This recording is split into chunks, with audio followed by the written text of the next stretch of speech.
Bienvenidos a una nueva edición de los conversatorios en Derecho Procesal que organiza la Academia Argentina de Derecho Procesal. Soy Fermín Canteros desde Ciudad del Este, República del Paraguay, y el día de hoy tengo el honor de presentarles a un amigo, el doctor Gabriel Valentín, catedrático de la Universidad de la República, Montevideo, Uruguay, profesor de distintas universidades, profesor invitado, magíster en Derecho Procesal, autor de una obra muy interesante sobre la cual vamos a hablar el día de hoy, que tiene que ver con el principio de congruencia, con el iura novit curia, etc. Está agotada, ya me comentó hace unos minutos, está agotada.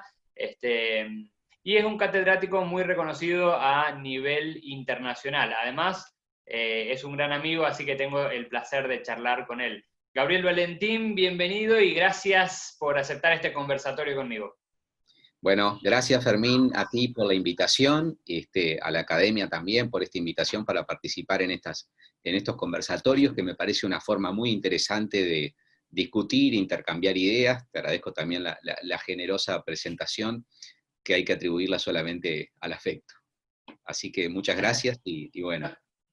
No sé si te presenté bien, pero Perfecto, profesor de la Universidad de la República, ¿sí? perfecto, ¿sí? Perfecto. Está muy Omito tu larguísimo currículum porque si no, en un No, conversatorio de 1 hora vamos a utilizar 50 minutos para no, presentarte, pero creo que ya a nivel internacional te conocen todos por tu prestigio, en mi país te conocen, en todos lados muchas te gracias. conocen porque sos uno de los procesalistas más importantes de los últimos tiempos, sin duda uno de los referentes de Uruguay, así Muchas gracias. que te agradezco por esta charla. Gracias, Fermín. Quiero hablar con vos sobre principio de congruencia y iura novit curia. Ya hablamos en alguna oportunidad, en algún congreso que nos encontramos, hicimos una entrevista, Cierto. pero ahora quiero volver sobre el tema y ya que tenemos más tiempo, explayarnos un poco más. Además, esta forma desestructurada de hacer estos conversatorios siempre suelen ser más cómodos para ambos, ¿no? Exacto. Eh, Empiezo por algo elemental. Cuando se habla de la congruencia, habitualmente se dice principio de congruencia, pero no todos hablan de principio de congruencia, algunos le llaman regla de la congruencia. Esto, claro, nos va a transportar, si te lo pregunto de esta manera, me va a transportar a muchas otras cuestiones, si es principio del proceso o si es principio de una etapa del proceso, como se ha dicho en reiteradas oportunidades, se ha dicho que tal vez no es un principio del proceso, sino de una etapa o de la sentencia. Te pregunto, ¿cómo lo concebís vos a esta regla o este principio de congruencia? ¿Qué es y por qué es un principio y no una regla, o por qué es una regla y no un principio? Bien, es bien interesante la pregunta porque, como tú decís, nos transporta a la definición de temas que son macro de la disciplina nuestra, ¿no? Eh, Hay acá una vieja cuestión que es en realidad el tema de qué hablamos cuando hablamos de principio. Que acá ocurre algo que varios autores marcan eh, acerca de la hipertrofia del concepto de principio, ¿no? Hay algo que dice un autor español de la Oliva, dice, cuando todo es tutela jurisdiccional efectiva, o cuando todo es principio, menciona en otra parte de su obra, en definitiva ya nada es principio, porque si a todo lo denominamos principio, tenemos un problema. Y la verdad es que esto ocurre en general en varias disciplinas, pero en el derecho procesal pasa, y si uno consulta las obras más importantes del tema, y toma cualquier autor de cualquier país, se encuentra con que cada uno hace un catálogo, ¿no?, de principios, una lista de lo que considera principios. Entonces ahí tenemos, yo menciono siempre el ejemplo de Davis Echandía, que en su teoría del proceso menciona un total de, creo que son 17 principios del proceso, otros que son de la organización judicial, otros que son del proceso penal. En total suman como 30 principios en una lista que además abarca de lo más variado, ¿no? Después, cada autor que uno va recorriendo tiene una lista, hay coincidencias, por supuesto, fundamentales, pero hay diferencias también muy grandes. Y a mí me parece que hay que hacer un doble recorte de ese concepto. Por un lado, porque cuando hablamos de principio, se mezclan allí, y esto lo menciona muy bien el profesor Alvarado, ¿no? Se mezclan allí exigencias que son imprescindibles a la idea de proceso, sin las cuales podemos decir que no hay proceso, y exigencias que en realidad podrían estar o no, o podrían graduarse sin que desaparezca la idea de proceso, ¿no? Hay una característica que mencionan algunos autores de los principios que dice: los principios son bifrontales, o son binarios, o como decía Barrios hace unos cuantos años, se presentan en pares antinómicos.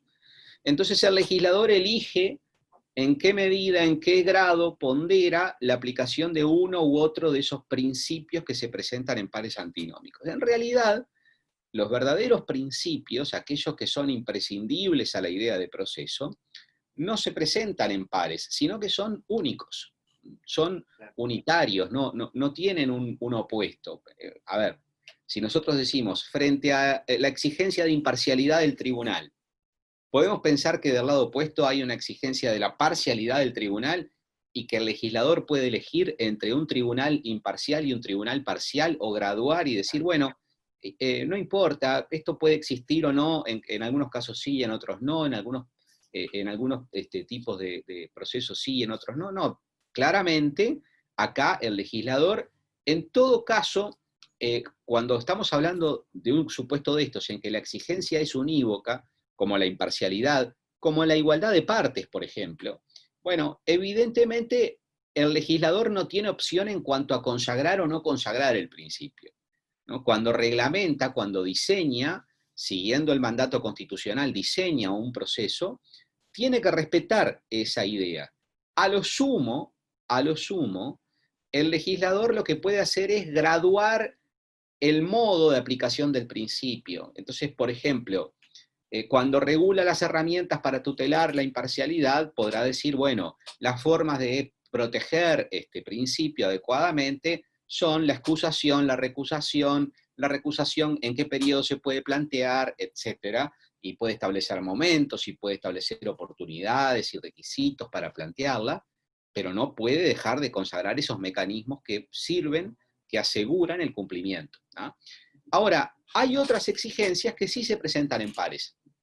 El legislador puede optar, por ejemplo, entre oralidad y escritura, y nadie puede decir que porque un proceso tenga etapas orales o etapas escritas de expresión de los actos, no se respeta la idea de proceso. Evidentemente, acá sí puede existir una graduación, una elección del legislador en un sentido o en otro, sin que por eso deje de respetarse la idea de proceso.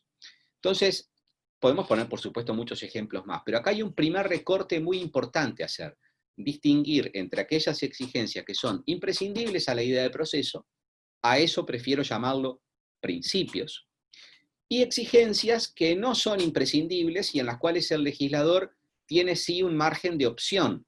Ahí el legislador ejercita política procesal, porque elige entre cómo graduar esas exigencias contrastantes. Es decir, bueno, un poco más de oralidad en este caso. Evidentemente, ahí hay un margen del legislador en cuanto a la elección. Entonces, a estos lo podríamos llamar principios también, pero evidentemente estamos metiendo en un mismo concepto dos cosas que son distintas, que son exigencias ambas, pero que tienen una diferencia muy clara. Entonces, podríamos a estas segundas exigencias, las que se presentan en pares, en las que el legislador puede elegir, podríamos llamarlos reglas, máximas, directrices. A mí me gusta la expresión máxima, la he usado más frecuentemente en los últimos años, o directrices, o reglas técnicas, o algunos lo llaman también principios políticos, pero bueno, es de vuelta mezclar y utilizar una expresión que, si queremos tratar de preservar la exactitud del lenguaje, que es muy importante, sobre todo en una disciplina que se maneja con el lenguaje, me parece que es importante hacer esta primera línea de distinción. Una segunda línea de distinción, que es relevante en el tema que estamos conversando ahora, es que evidentemente cuando uno mira las listas se encuentra que ahí hay principios y máximas que son sí generales a la idea de proceso. Por ejemplo, la imparcialidad del tribunal es una exigencia general. ¿Ah? La igualdad de partes es una exigencia general. Pero ahí en esa lista de principios que hacen los autores, nos encontramos, por ejemplo, dicen, bueno, es un principio, el principio de legalidad de las nulidades, que las nulidades tienen que estar determinadas por ley. O es un principio de las nulidades, es un principio también procesal, el principio del finalismo. O es un principio, el principio de la comunidad de la prueba. Bueno, más allá que acá de vuelta se mezclan verdaderos principios con lo que son simplemente máximas, hay una mezcla entre principios y máximas que son generales y aquellos que son especiales. Y acá estamos en un punto que es importante. ¿Cómo distinguir esto? Bueno, cuando hay principios o máximas que refieren a una categoría del proceso o a un tema dentro de la categoría, bueno, es preferible a esos principios o máximas distinguirlo de los principios generales y llamarlos en todos casos principios o máximas especiales o categoriales para vincularlo con la categoría del proceso respectiva. Barrios hablaba de principios regionales, bueno, es decir, tienen un ámbito más reducido de aplicación. Pero acá hay un punto en el cual creo que hay que trabajarlo todavía, es dentro de esas exigencias especiales o categoriales o regionales, hay algunas que son verdaderos principios, porque son imprescindibles a la idea de proceso. Y eso es lo que creo que pasa con la congruencia. La pregunta que tenemos que hacernos es, ¿cuál es el fundamento de la congruencia? ¿De dónde viene esta exigencia de la congruencia? ¿Es realmente una opción del legislador? Decir, bueno, para algunos casos no soy tan exigente con esto y es posible que en algún caso se dicten sentencias incongruentes. Bueno, yo creo que si indagamos a fondo y recorremos los distintos autores, por supuesto que se han dado distintos fundamentos. Hay quienes lo han vinculado con el principio dispositivo o de iniciativa de parte. Hay algunos que lo han vinculado con el principio de contradicción, es decir, la necesidad de que exista efectiva contradicción sobre los puntos. Si el juez resuelve un punto que no está en el objeto, sobre el cual no hubo debate, evidentemente se violenta la contradicción. O la exigencia, por ejemplo, de imparcialidad del tribunal, es decir, si el tribunal resuelve una cuestión que no está en el objeto y que obviamente no fue debatida, podría dejar de ser imparcial. Bueno, entonces, evidentemente, si nosotros hacemos por supuesto que hay otros fundamentos, ¿no?, que se han dado, algunos lo vinculan con la llamada tutela jurisdiccional efectiva, porque dicen, bueno, el juez solamente debe resolver dentro de la tutela requerida.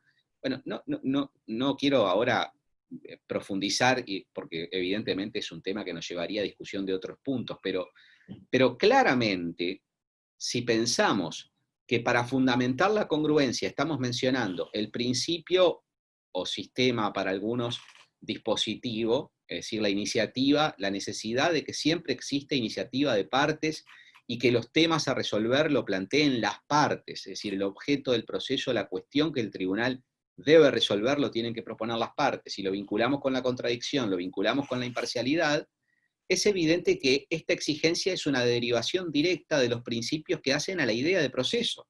Es decir, a la idea de, cuando se habla de debido proceso, que es otro de los conceptos indeterminados, el concepto de debido proceso es justamente el proceso que respeta los principios. Esto es una idea muy buena que yo siempre menciono del profesor Barrios de Ángelis.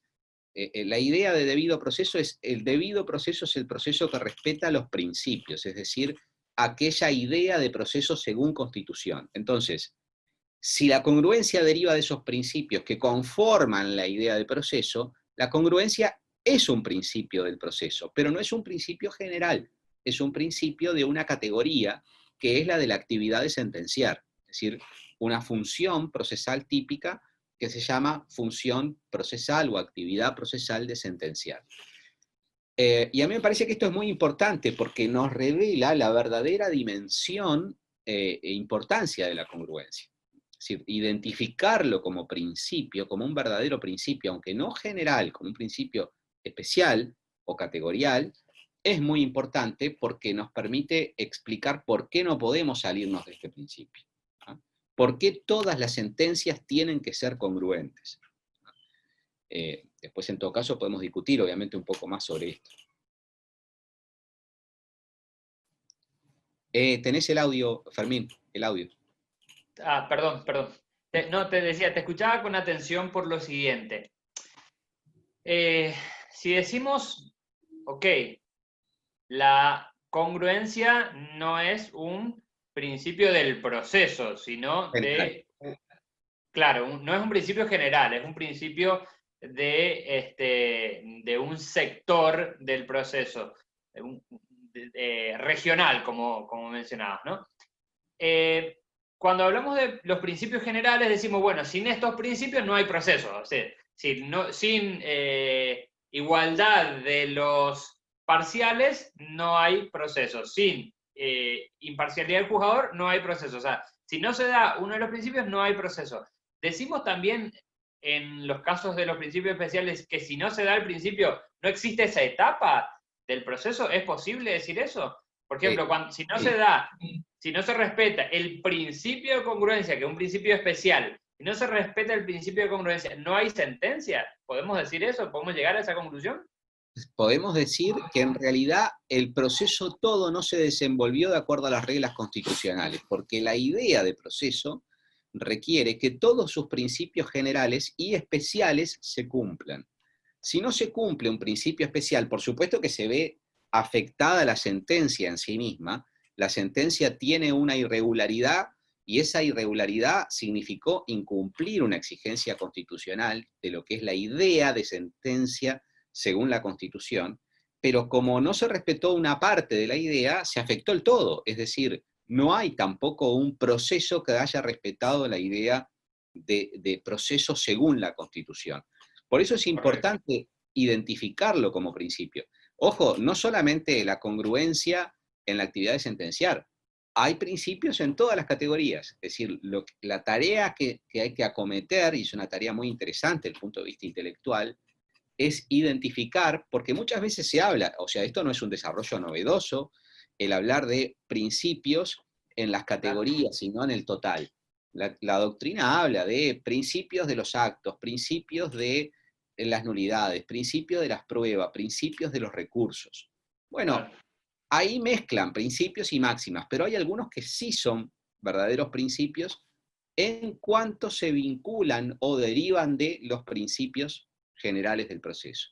Claro, ahora lo que yo digo es, supongamos que decimos, ok, la congruencia es un principio de la sentencia, pero pareciera que si lo enunciamos de esa manera, estamos diciendo solo de un tipo de resolución que es la resolución final del caso, que es la sentencia. Pero no debería haber un principio de congruencia en todas las resoluciones. Vamos a suponer, ¿no? En mi proceso se plantean excepciones mucho tiempo antes de la sentencia, las excepciones previas, que como se dan, creo, en todos los países, plantean excepciones previas y después debe resolver esa excepción previa por un auto interlocutorio. Obviamente, mucho tiempo antes del proceso, porque decide una cuestión accesoria a lo principal. Generalmente es accesoria a lo principal, salvo que sea una excepción de pago, que tenga que ver con el fondo, ¿no? Pero generalmente es una cuestión accesoria a lo principal. Ahora, si decimos la congruencia es un principio de la sentencia, y al final diremos que no es un principio, entonces que deba cumplirse en otra etapa del proceso. O sea, no pareciera que es un principio de todas las etapas del proceso, en cualquier lugar que haya que resolver un incidente, una excepción o lo que sea. Sí, por eso yo prefiero no hablar de etapa, sino de categoría. ¿Ah? Entonces, digo, la categoría a la que me estoy refiriendo es sentencia, pero acá hay una cuestión terminológica, porque en los distintos países a veces las legislaciones tienen denominaciones distintas. Cuando hablamos de la actividad de resolución, es decir, en sentido amplio la actividad esa de, Barrios la llamaba actividad de satisfacción, en cuanto a las resoluciones lo que hacen es excluir la insatisfacción jurídica, eliminar la insatisfacción jurídica. Bueno, esa actividad de resolución que hace el tribunal, entre los diversos actos del tribunal, hay una que es la de resolución que se manifiesta a través de el género que llamamos resoluciones del tribunal o providencias, ¿no? Dentro de ese género, en el Uruguay se utilizan las dos expresiones como sinónimos. Providencias o resoluciones, la ley refiere a esos géneros, y dentro de esos géneros hay distintos tipos. Una es la sentencia, y a las otras las denominamos providencias de mero trámite o resoluciones de mero trámite. Las sentencias, el concepto sentencia, en la terminología de la legislación uruguaya, comprende tanto a las sentencias definitivas, es decir, las que se dictan al final, como a las interlocutorias, es decir, aquellas que resuelven una cuestión accesoria, un objeto accesorio o secundario. Por ejemplo, las excepciones previas. Las excepciones previas, por ejemplo, el demandado opone, como tú decías, una excepción. Bueno, acá las legislaciones pueden diferir en aspectos puntuales, pero algunas de aquellas excepciones que se resuelven anticipadamente, esa sentencia también tiene que cumplir con el requisito de la congruencia. No es una sentencia definitiva, sino que es una sentencia interlocutoria. En otros países se habla de autos interlocutorios. Claro, en mi país es autointerlocutorio. Claro, exacto. Pero está bien tu apreciación porque es importante hacer ese matiz. En realidad, por supuesto que es una cuestión bien compleja e interesante distinguir entre lo que son las providencias de mero trámite, aquellas que se limitan a dar impulso nada más al proceso, y las que tienen un contenido un poco más complejo, las que claramente la que estamos mencionando ahora, que resuelve excepciones previas o excepciones que se resuelven anticipadamente, las viejas dilatorias y mixtas de la legislación española, evidentemente son resoluciones que tienen un grado de complejidad mayor que el de las providencias de mero trámite, ¿no? Por ejemplo, una resolución que simplemente dice, ante la contestación de la demanda por el demandado, dice, bueno, téngase por contestada la demanda, convóquese a audiencia, por ejemplo, preliminar, o Claro. ábrase a prueba, según las distintas legislaciones. Esa resolución, en principio, uno podría decir, es de mero impulso, es decir, lo único que hace es determinar el pasaje de una etapa a otra. ¿Ah? Ahora, la resolución que resuelve excepciones previas tiene un contenido mucho más complejo. Está resolviendo un objeto accesorio. En una aplicación perfecta del principio de la congruencia debe respetarse para la categoría íntegra en cualquier etapa. Es decir, cualquier sentencia o auto interlocutorio o sentencia definitiva tiene que ser respetuosa de la congruencia. Y esto en todas las etapas.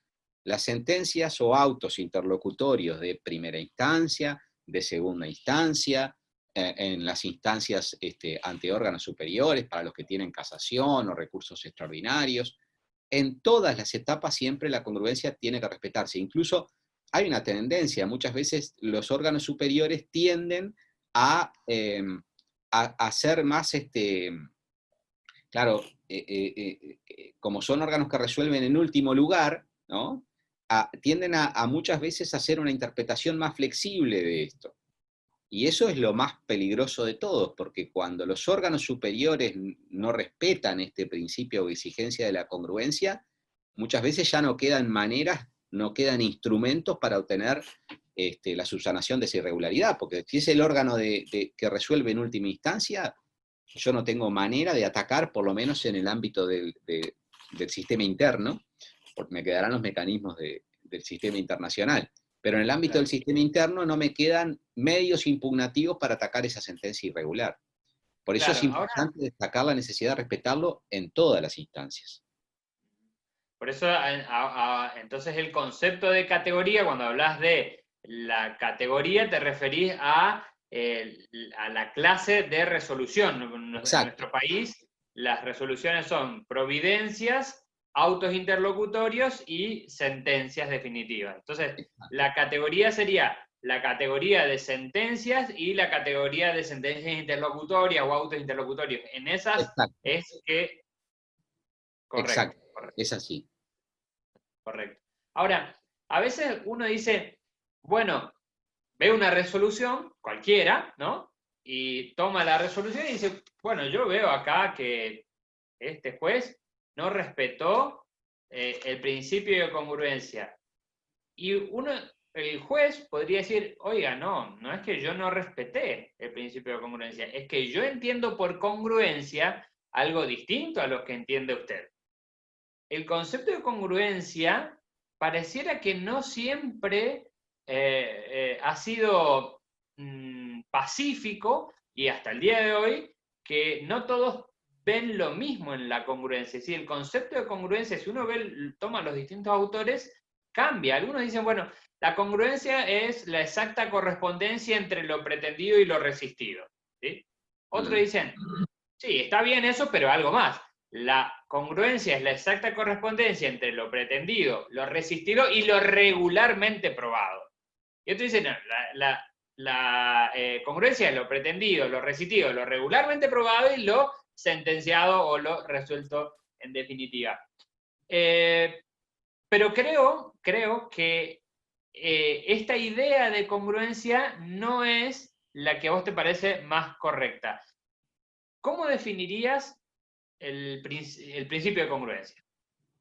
Ahí está, eso es así, ocurre mucho con nuestra disciplina, ¿no? Que no siempre todos hablamos de lo mismo, ¿no?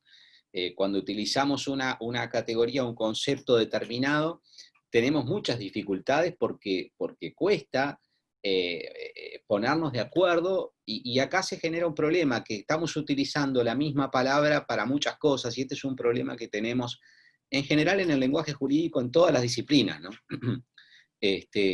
Hay muchos ejemplos que se puede poner sobre esto, y esto ocurre también con la congruencia. La congruencia se ha utilizado para calificar distintas cosas, ¿no?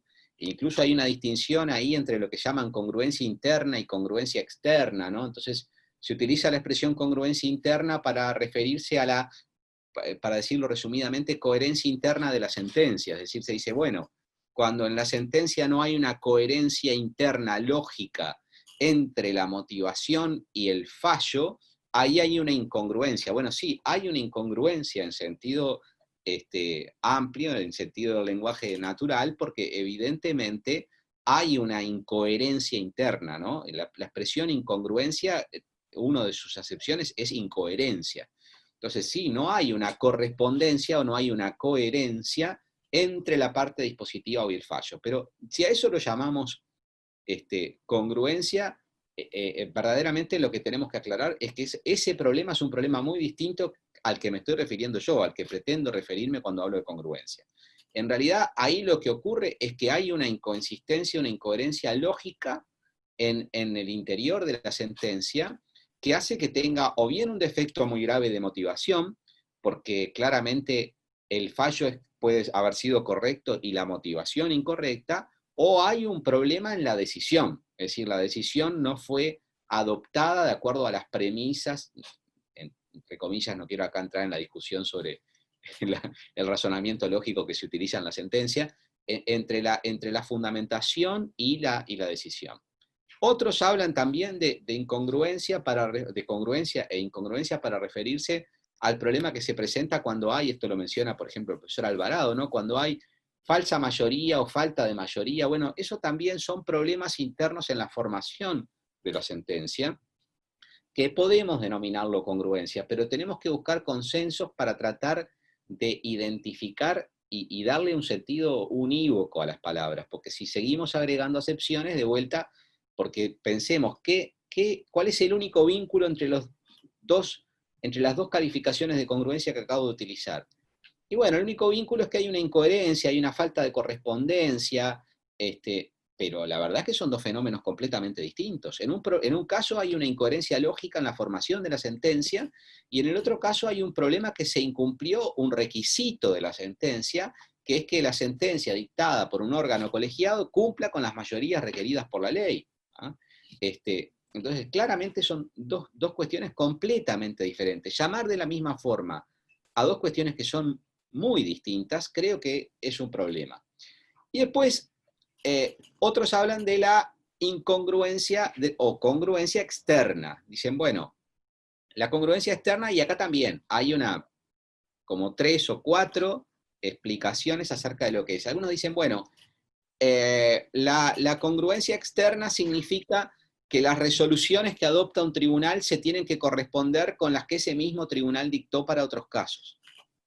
Bueno, esto también, si lo queremos llamar congruencia, está bien, pero estamos utilizando la palabra congruencia para un fenómeno, otra vez, muy distinto. Esto es una cuestión muy importante, que se ha venido discutiendo hace algunos años, ¿no? La necesidad de que los jueces respeten los precedentes que ellos mismos han dictado o que otros jueces han dictado, que es una discusión evidentemente muy profunda y muy relevante, es una exigencia que en los últimos años se está trabajando mucho, pero que no tiene que ver con la congruencia en el sentido que queremos atribuirle a este concepto. Otros hablan también de congruencia externa para referirse, como tú decías, a la necesidad de que la actividad de sentenciar se realice con una congruencia probatoria. Esta es la tesis del profesor Botos, ¿no? De Hugo Botos, que esa correspondencia entre, es decir, Hugo dice, bueno, tiene que haber correspondencia no solo de la sentencia con lo pretendido y con lo resistido, sino con lo probado de acuerdo a las pruebas propuestas por las partes. Evidentemente, esa exigencia de que se respete allí también la iniciativa de parte, es decir, que las pruebas en base a las cuales resuelve el juez sean las pruebas propuestas, admitidas, ordenadas y producidas de acuerdo a la iniciativa probatoria de las partes, es una exigencia muy importante. Pero, de nuevo, estamos utilizando la palabra congruencia con una acepción distinta a todas las que veníamos utilizando, ¿no? Y otros dicen, algún procesalista argentino dice, bueno, tiene que haber correspondencia entre lo ejecutado y lo resuelto. Bueno, sí, evidentemente la actividad de ejecución tiene que ser ejecución de lo resuelto, no puede haber una ejecución de algo distinto de lo resuelto, y evidentemente eso es una exigencia muy importante, pero también ahí ni siquiera estamos además predicando, ahí cuando hablamos de congruencia, una característica o una exigencia que tenga que cumplir la sentencia, sino que es una exigencia de la ejecución. Ahí la congruencia o incongruencia la predicamos respecto de la ejecución. De nuevo, estamos abriendo demasiado el alcance del sentido de la expresión congruencia.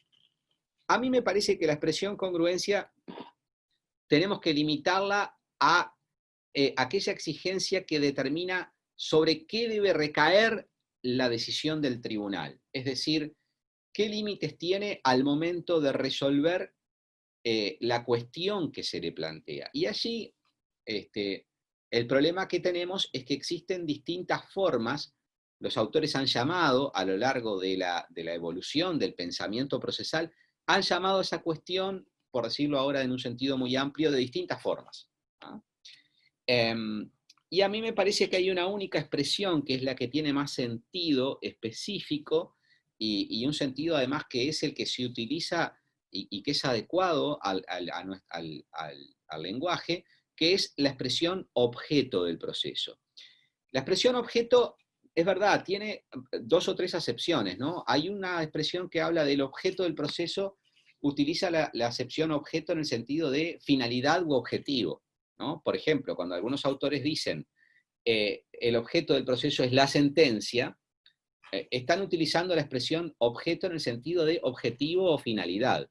Yo utilizo la expresión objeto en el sentido de aquello, materia o cuestión sobre la cual recae una actividad. Por ejemplo, cuando hablamos de el objeto de una investigación, ¿sobre qué va a recaer nuestra investigación? Bueno, cuando hablamos de objeto del proceso en este sentido, a lo que me pretendo referir, es una expresión además muy, muy utilizada por los autores, es aquello que es sometido a la actividad del proceso y que tiene que ser respetado por la resolución del tribunal. Barrios dice, en una expresión que es muy sintética, pero que es muy clara, porque nos acerca bien a la idea, dice, objeto del proceso es lo que el proceso procesa, es decir, aquello que está sometido a la actividad del proceso. Y ese objeto del proceso, eso que llamamos objeto, ¿qué es? Bueno, y acá vienen los problemas, ¿no? Porque algunos dicen, bueno, el objeto del proceso es la acción y la excepción. En realidad, la sentencia tiene que corresponderse con la acción y con la excepción del demandado. Bueno, otros dicen la pretensión y la oposición, por ejemplo, es la postura de Wasp, o hablan de la pretensión y la resistencia, por ejemplo, en la idea de Alvarado, o la pretensión y las excepciones o defensas en un sentido más amplio, ¿no? A mí me parece que todas estas concepciones tienen el problema de que, si bien en un sentido aproximativo son correctas, en un sentido básico van a la cuestión, creo que les falta precisión a ese concepto. Porque en realidad el objeto del proceso no siempre, primero, la pretensión y la resistencia no agotan absolutamente el concepto y no son explicación suficiente. Voy a poner un ejemplo, ¿no? Supongamos que se plantea una pretensión, se reclama el cumplimiento de un contrato. Se dice, bueno, celebramos un contrato, este contrato no se cumplió, ¿ah? El demandado tenía que pagarme una suma de dinero en tal fecha y no me la pagó. Por lo tanto, reclamo que se condene al demandado a pagarme una suma de dinero X. ¿Ah? Ahí el actor alegó, para simplificarlo, ¿no?, dos hechos explícitamente. Dijo, hubo un contrato, un hecho constitutivo, y no existió pago, es decir, no existió el hecho extintivo pago. Alegó que existe un hecho constitutivo y que no se dio el hecho extintivo. Y en base a esa fórmula, alegada explícitamente, requiere la condena al demandado. Entonces, ahí él está planteando explícitamente algunas cuestiones que el tribunal tiene que resolver, ¿sí? Cuando el demandado se defiende, puede alegar muchas cosas. Puede, por ejemplo, decir, no existió el hecho constitutivo. O sea, no hubo ningún contrato. Claro. Pregunta, cuando el demandado dice no existió un contrato, ¿agregó algo al objeto del proceso? O sea, al tema que el tribunal tiene que resolver. Acá no me estoy refiriendo al tema de la carga de la prueba, que es otra cuestión. Es decir, si él discute o no discute, podrá impactar en la carga de la prueba, podrá, según la postura que él asuma, podrá generar también un cambio en el objeto probatorio, porque evidentemente el objeto de la prueba va a quedar reducido si hay temas que no se discuten, o puede llegar a quedar reducido si hay temas que no se discuten por las partes. La pregunta es en el marco de lo que estamos conversando. Cuando el demandado dice no existió el contrato, ¿agrega algo a lo que el tribunal debía resolver según la demanda? No. El objeto del proceso en ese caso sigue siendo el mismo. Entonces, la resistencia del demandado en ese caso, ¿aportó algo al objeto del proceso? Bueno, pues yo creo que no. A lo que aportó en todo caso es al objeto de la prueba, porque como discutió ese hecho, ahora ese hecho está dentro del objeto de la prueba. ¿Ah? Pero el objeto del proceso no cambió. El tema que el tribunal tiene que resolver sigue siendo el mismo. ¿Ah? Otro ejemplo. El demandado dice, existió pago, yo pagué en tal fecha, tal como me había comprometido, lo pagué. En ese caso, el demandado, ¿aporta algún hecho al objeto del proceso? Pues no, porque en realidad el actor ya había invocado ese hecho extintivo, solo que decía que no existía. Ahora lo que dice el demandado es que sí existió ese hecho.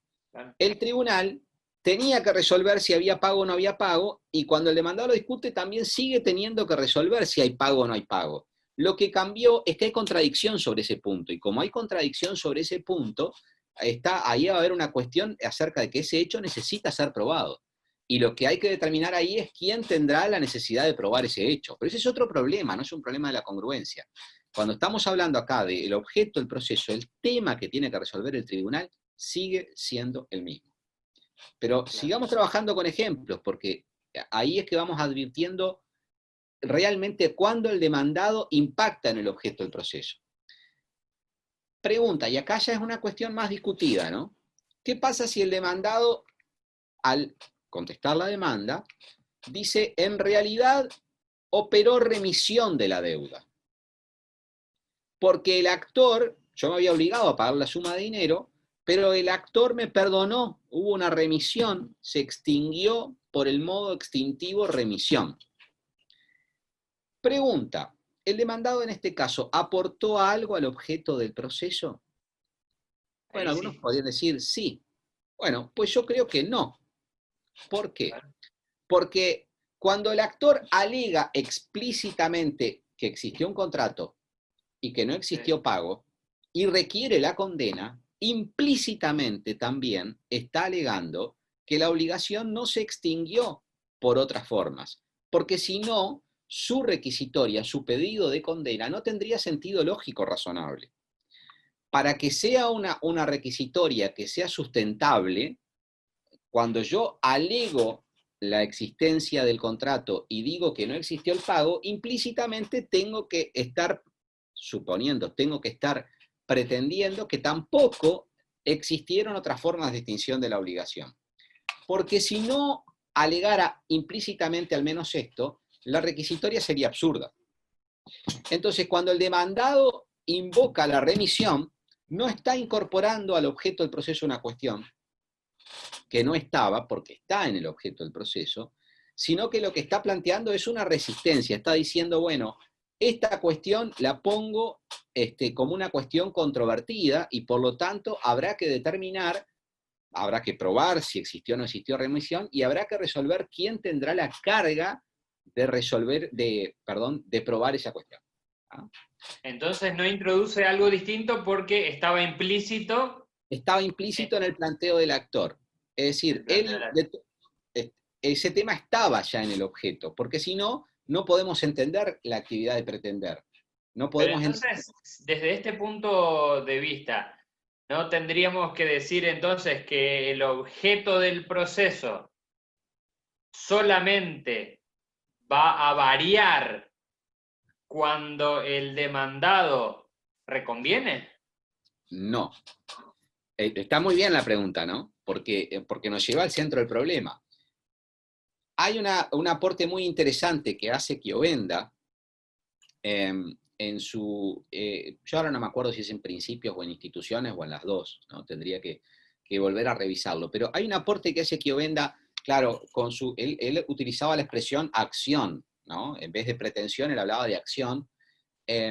Pero Chiovenda, en su análisis de las acciones y las excepciones, él decía, en realidad manejaba esta idea, ¿no? De que hay cuestiones que en realidad el demandado, aunque no las alegue el tribunal, de todos modos están en el tema que el tribunal tiene que resolver. Pero él distinguía, él decía, hay cuestiones que solo las puede incorporar el demandado. Son los casos en que únicamente el demandado lo puede incorporar al objeto.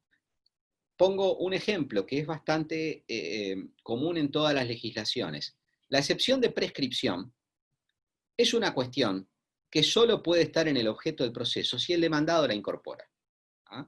Porque solo el demandado puede alegar la prescripción, además, en todas las legislaciones en general, la prescripción no es relevable de oficio, es decir, que solo puede ser planteada por el demandado, y por lo tanto, como solo el demandado puede incorporarla, y además, de hecho, cuando el actor reclama el cumplimiento de la obligación prescripta, la obligación todavía no está extinguida, porque en realidad lo que extingue la obligación es la alegación por el demandado del transcurso del tiempo. Es solo el demandado el que puede provocar que la obligación se extinga. Si el demandado nada hace, si el demandado no alega esta defensa, esa cuestión no va a estar nunca en el objeto del proceso. Entonces, ahí hay una distinción importante, yo la desarrollo en el libro y pongo algunos ejemplos, uno es de la prescripción, de que hay cuestiones que solamente pueden ser incorporadas al objeto del proceso por el demandado. En la ley uruguaya, pero esto hay que verlo en cada legislación, esto ocurre con la prescripción, esto ocurre con la excepción de exclusión, esto ocurre con la excepción de contrato no cumplido, son cuestiones que solamente el demandado puede incorporar al objeto. Entonces, el objeto del proceso se determina, en principio, por los hechos y cuestiones y pedidos planteados por el actor en su demanda, y también por algunas cuestiones que solo el demandado puede incorporar al contestar. Por supuesto que también, si el demandado reconviene, él mismo es pretendiente, ahí también, por supuesto, que el objeto del proceso se amplía. Ahora, También, en el caso, sí, sí, no, no, en el caso decía yo, de la prescripción, ¿no? sí. Podríamos tener el mismo argumento que en el caso anterior de la remisión. Podríamos decir, bueno, pero el tema de la prescripción está implícito. O sea, si el actor demandó es porque implícitamente entiende él que no está dada la prescripción. Por eso demandó. Entonces podríamos decir, Bueno, está implícito igual que en el caso de la remisión. la diferencia, me parece a mí, La diferencia entre los dos casos es que el transcurso del tiempo, que es el requisito imprescindible para que opere la prescripción, por sí solo no extingue la obligación. Yo puedo reclamar el cumplimiento de una obligación respecto a la cual ha pasado el tiempo para reclamarlo. Ojo, no estoy hablando de un supuesto de caducidad, porque si fuera un supuesto de caducidad, la obligación se extingue por el mero transcurso del tiempo. Pero en la prescripción, el solo transcurso del tiempo no extingue la obligación. Entonces yo puedo entender que sí transcurrió el tiempo y de todos modos pretender el cumplimiento de la obligación. Y en realidad, en esa pretensión de cumplimiento de la obligación, no hay ninguna irrazonabilidad, aunque esté prescripta, aunque haya prescripta, aunque haya pasado el tiempo. Acá hay una diferencia, yo no sé si esto puede haber también a veces cuestiones de la legislación, ¿no? La ley uruguaya, cuando menciona los modos de extinción de las obligaciones, dice extinguen las obligaciones, la novación, la remisión, pero cuando habla de la prescripción, dice la alegación de la excepción de prescripción. Es decir, la obligación solo se extingue si el obligado la invoca. Si el obligado no la invoca, no se extingue. Entonces ahí hay una diferencia porque esa cuestión solo puede ser incorporada expresamente si el demandado la invoca. Si el demandado no la invoca, ese tema nunca podría ser resuelto por el tribunal. Es más, el tribunal podría entender que transcurrió el tiempo, pero como esa cuestión la puede incorporar solamente el demandado, explícitamente no la incorporó, esa cuestión no está en el objeto. Pero acá estamos en una discusión muy fina, que es la de determinar en qué casos el demandado aporta o no al objeto del proceso. Está claro que cuando reconviene, aporta. Está claro que aporta también en otros casos, cuando cita en garantía a un tercero, por ejemplo, y dice, para el caso de que yo sea condenado, en la citación en garantía típica, no estoy refiriéndome a otras formas de citación de terceros. La citación en garantía típica, cuando se ejercita una pretensión de regreso, para el caso en que yo sea condenado a pagar esa suma, pido que se condene a este tercero a pagarme lo que yo tenga que pagar. Allí ese demandado citante en garantía también está ampliando el objeto porque está incorporando al objeto la pretensión de regreso, ¿no? Esto también en las distintas legislaciones hay puede haber distintas regulaciones, pero las legislaciones que admiten que el demandado, al citar al tercero, plantee la pretensión de regreso en ese mismo acto, claramente está habilitando al demandado a modificar el objeto. Entonces, con la reconvención modifica, con la citación en garantía modifica, hay otras figuras, ¿no? El derecho anglosajón admite una figura muy particular que es la cross-claim, la demanda cruzada, que es cuando hay varios demandados que en el mismo proceso se demandan entre sí, ¿no? Se diferencia en el derecho anglosajón de la counterclaim, que es la reconvención típica. En la reconvención típica el actor contrademanda o ejercita su pretensión contra el actor. En la cross-claim, él reclama un codemandado. Ejemplo, el choque en cadena, ¿no? Vienen varios autos, el primero frena abruptamente, choca el segundo de atrás y choca el tercero de atrás. Y el que iba primero demanda a los dos que venían atrás porque dice que no guardaron la distancia debida y que son los responsables del daño causado. Y los demanda a los dos, ¿no?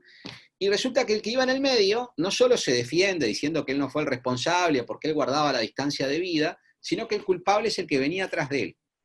Pero dice, no solo corresponde desestimar la pretensión que el demandado planteó en mi contra y hay que condenarlo solamente al que venía tercero, sino que además ese tercero me causó un daño a mí. Entonces yo pretendo que en este mismo juicio se condene a mi codemandado tercero a pagarme a mí la suma de dinero por los daños causados. Eso que está admitido expresamente en el derecho, en algunos ordenamientos del derecho anglosajón, por ejemplo, está en las Federal Rules de los Estados Unidos, por ejemplo, está en las Federal Rules de Puerto Rico, está también en algunos códigos latinoamericanos. Es una forma también que habilita al demandado a modificar el objeto del proceso. También el objeto del proceso puede modificarse por intervención de terceros, ¿no? Puede venir un tercero, hay supuestos en que los terceros vienen a plantear una pretensión también que esto también cambia las distintas regulaciones. Claro. Pero además, ahora, el objeto del proceso se puede ir modificando a lo largo del proceso. El objeto del proceso puede ir variando. el objeto del proceso puede ampliarse, puede reducirse por distintas cuestiones. Cuando se alega un hecho nuevo, por ejemplo, por las partes, se está ampliando la cuestión que se tiene que resolver. Cuando las partes, por ejemplo, hacen una transacción parcial, están reduciendo el objeto. Hay un tema que va a quedar afuera del objeto, ¿no? Es más, el objeto del proceso puede desaparecer absolutamente. Esto es lo que se llama, los españoles hablan de carencia sobrevenida de objeto. Cuando un proceso se queda sin objeto, los italianos también, está regulado en la Ley de Enjuiciamiento Civil española y está regulado también en el Código italiano, ¿no? Esto puede ocurrir a veces por un hecho natural. Por ejemplo, en un proceso de divorcio fallece uno de los cónyuges. Claramente el matrimonio se disolvió por la muerte de uno de los cónyuges y por lo tanto ese proceso de divorcio quedó sin objeto. Desapareció el objeto del proceso. ¿Qué hay que hacer cuando el objeto del proceso desaparece? Es algo que las leyes procesales generalmente no lo regulan, ¿no? La ley española lo reguló y me parece que está muy bien que lo regule, porque es una forma de determinar reglas claras de juego para saber cómo se plantea, porque puede haber una discusión en algún caso acerca de si el objeto realmente desapareció o no. Pero entonces, por todas estas cuestiones de que el objeto del proceso se puede determinar por el actor en la demanda, por el demandado, podemos discutir en qué medida, con qué grados o con qué intensidades, por los terceros eventualmente, y que además puede ir variando, porque puede ir ampliándose o puede irse reduciendo, perdón, o puede irse reduciendo, etcétera. Evidentemente, me parece que es más lineal, es más sencillo y por lo tanto aporta claridad decir la congruencia tenemos que relacionarla con el objeto. La congruencia es la correspondencia de la sentencia y de los autos interlocutorios, como tú señalaste, con el objeto del proceso, con la cuestión o tema a resolver en sentido muy amplio. Pero ese objeto del proceso no es solo pretensión, no es solo resistencia y no es siempre resistencia y no es solamente la pretensión del actor, sino que puede ser también una pretensión del demandado, puede ser una pretensión de un tercero. Entonces, es más claro decir, congruencia es la correspondencia de las sentencias o de las sentencias y los autos interlocutorios con el objeto del proceso. Ese es un poco el tema central. Después podemos discutir en qué medida, quién y cómo aporta al objeto. Lo importante es que en la determinación del objeto respetemos los principios. Uno de ellos es que la determinación del objeto la hagan solo las partes. Claro. Ahora, ¿no te parece que en determinados casos puede haber problemas a la hora de determinar cuál es el objeto del proceso? O sea, ¿te parece un concepto absolutamente claro como que no va a generar ningún problema si se adopta esto? No, no va a haber casos en los que no quede claro cuál es el objeto. Como me decía, se puede confundir en algún caso con quién tiene que probar, por ejemplo, que no es lo mismo, como bien señalaba. Exacto. A ver, a mí me parece que la ventaja de esto es que nos da un concepto que es lógico y claro. Dice, bueno, ¿con qué se tiene que corresponder la sentencia? Se tiene que corresponder con el objeto, porque en las otras explicaciones siempre hay que estar dando explicaciones adicionales, ¿no? Decir, bueno, en realidad, los que dicen con la pretensión, sí, con la pretensión, pero a veces también con la oposición. Los que dicen con la pretensión y con la resistencia, sí, pero en realidad, sí, pero a veces la resistencia no aporta al objeto, sino que ese tema ya está en el objeto. Sí, pero también si un tercero interviene y plantea una pretensión, o si, y ahí, a ver, lo que después tenemos que discutir es qué es el objeto del proceso, por supuesto. Y podemos tener discusiones en torno a cómo se determina el objeto del proceso. ¿Ah? Pero me parece que nos da un concepto más limpio. Después, por supuesto, hay muchas discusiones acerca de cómo determinar el objeto, ¿no? Ahí cada legislación tiene una serie de reglas. Es decir, en general la regla es que el objeto del proceso se determina inicialmente en la demanda, ese es el primer, digamos, como la primera gran determinación del objeto, pero que después ese objeto puede ir variando, pero limitadamente, porque todas las legislaciones establecen momentos, el momento en que el demandado puede resistir o defenderse, el momento en que se pueden incorporar hechos nuevos, por ejemplo, y evidentemente no es una actividad libre, porque si fuera una actividad libre, el sistema que existió en algún momento como concepto incluso teórico, algunos hablaban de la idea del desenvolvimiento libre, ¿no? Que el proceso tuviera una flexibilidad muy grande en cuanto a los momentos en que se pueden alegar o requerir o plantear nuevas peticiones o defensas. Eso es un sistema que evidentemente sería, no sería respetuoso de la idea del proceso porque no tendría un orden básico que permitiera el adecuado desarrollo de los principios del proceso. Las Claro. leyes establecen ciertas reglas básicas. Lo que tenemos que ver es Entonces, la legislación. Sí. claro.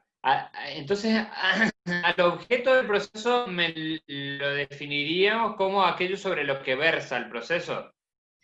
El objeto del proceso es aquello sobre lo cual, exacto, recae la actividad del proceso.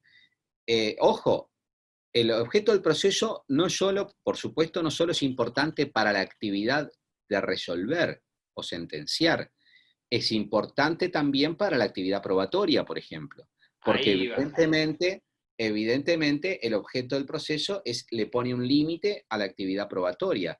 No pueden proponerse ni disponerse pruebas sobre hechos, por ejemplo, que no están en el objeto del proceso.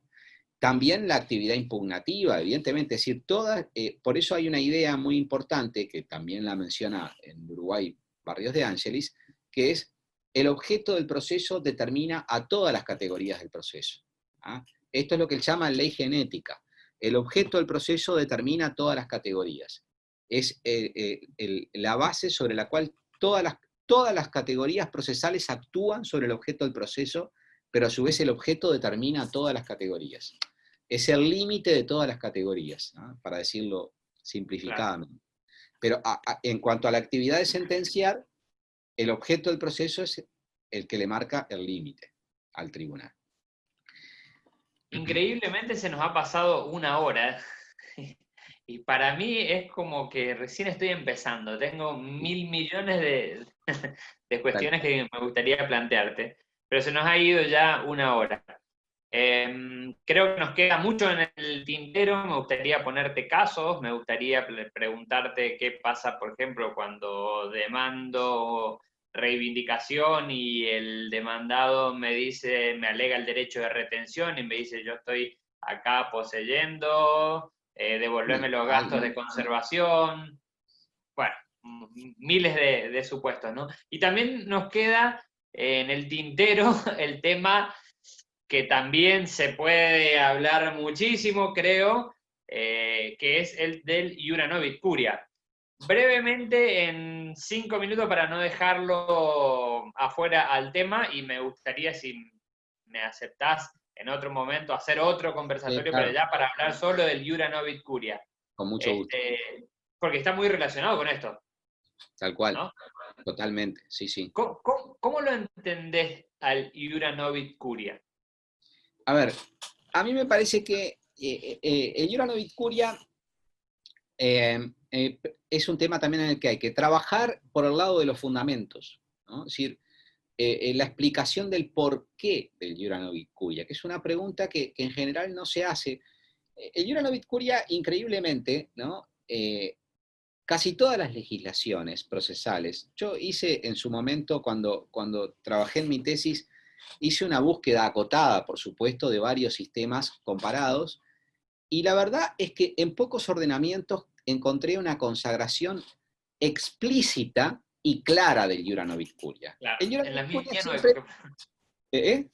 En la mía no hay, por eso te pregunto. Claro, no claro, está. es que en el mío, en el Código Uruguayo tampoco hay un artículo que lo consagre expresamente. Se extrae de una expresión que tiene el artículo 198 del CGP, el Código General del Proceso Uruguayo, cuando dice que las sentencias deberán ser congruentes, positivas y precisas. Dice, declararán el derecho de los litigantes, y de esa expresión, declararán el derecho de los litigantes, todos extraen el iura novit curia. Y lo increíble es que con disposiciones legislativas tan pobres de consagración de esta exigencia del iura novit curia, se haya construido un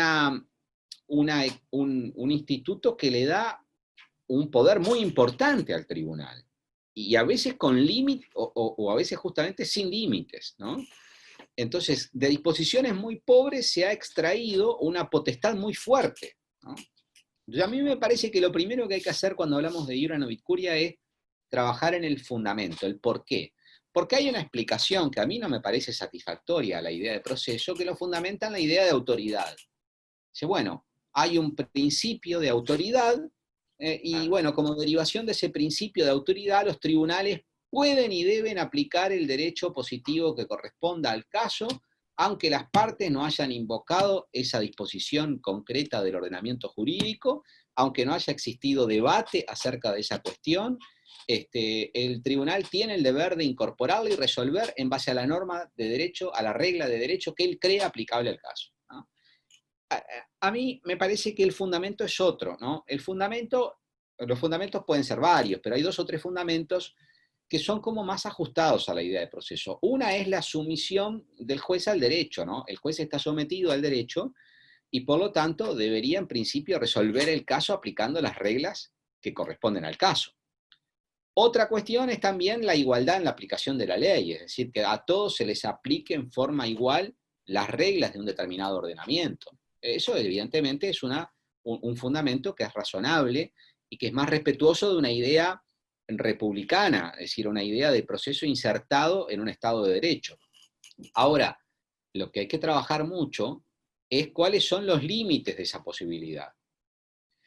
Y ahí a mí me parece que hay una serie de límites que hay que tener en cuenta, que es un poco el desarrollo del tema de mi tesis, que es, primero hay un límite que es el principio de contradicción, o si no quieren llamarlo principio, la exigencia de la contradicción. Es decir, la exigencia de que para que el tribunal pueda aplicar esa regla no invocada, tiene que haber debate. Es decir, el tribunal, para que aplique una regla de derecho positivo, tiene que haber debate entre las partes, ¿no? Entonces, el debate o se planteó inicialmente porque esa regla fue invocada y hubo discusión de las partes sobre la aplicación de esa regla, o el problema más complicado de resolver, que es uno de los temas que analizo en mi tesis y que en la defensa de tesis lo desarrollé un poco más, que es el tema de qué pasa cuando se advierte sobre una posible regla aplicable al caso cuando el caso ya fue planteado.